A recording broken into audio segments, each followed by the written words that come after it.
we look to these sources for wisdom, for guidance, for rules. They're better than us. They knew more than us. They're more pious than us. They're more spiritual than us.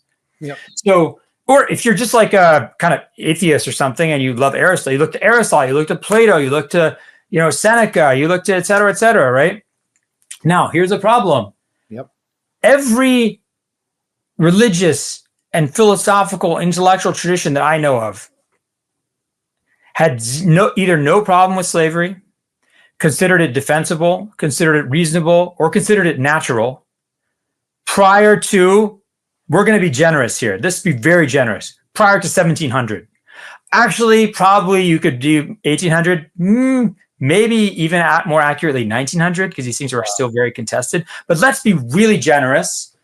Prior to 1700, the number of people, I don't mean like the number of schools of thought or religions, I mean the number of actual individuals who we know said slavery in and of itself is wrong. Not enslaving the wrong person, not treating your slave really badly, not et cetera, but just the fact of slavery was wrong. The number of people who said this that I know of, and I've tried to find as many as possible, it's basically 4 or 5 people. Wow. Actual people, like individuals, prior to 1700. So what that means is that every philosophical and religious tradition, certainly every major one, essentially has to be thrown out. If you imagine their statues, right? The statue argument is a totally logical argument. Is slavery evil? Imagine this. Just go out. Imagine you have to go and present to a bunch of people in London, okay? Are you going to get up and say slavery is not evil? No, you're going to get up and say slavery is evil. It's always evil. It's a horrible thing. It's the greatest crime in history. All slavery is evil. Of course, there's no such thing as good slavery and bad slavery. And we should not respect anybody who says otherwise. The problem is, and yeah, we should top of their statues. Why are we honoring this person?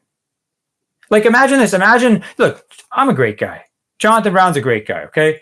There's lots of wonderful things about me. I have so much to offer. But if I come out and say, I support slavery is wonderful, is someone going to be like, yeah, he did say that, but like, he's actually still, let's take the good things about him and leave the bad. No, people are going to say this guy should be drummed out of public life. Yep. So knock over statues. That's the consistent argument. The problem is people don't want to do that. People aren't willing to cut off their past like that. But the problem is, one sentence from your book.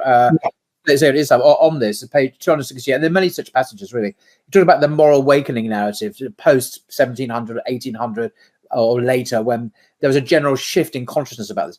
The moral awakening narrative asks us to accept that children today know with conviction a moral fact that escaped Aristotle, Buddha, Moses, Jesus, Muhammad, John Locke, Augustine, etc. And the etc. there is extraordinary, because that list could go on indefinitely. I mean, it could go on for pages. Huge list.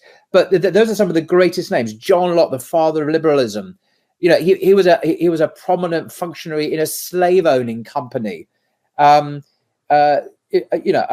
going into all the others as well. So these are important figures in today's world and still resonate with us politically. So I thought that was a very, I just want to mention that list.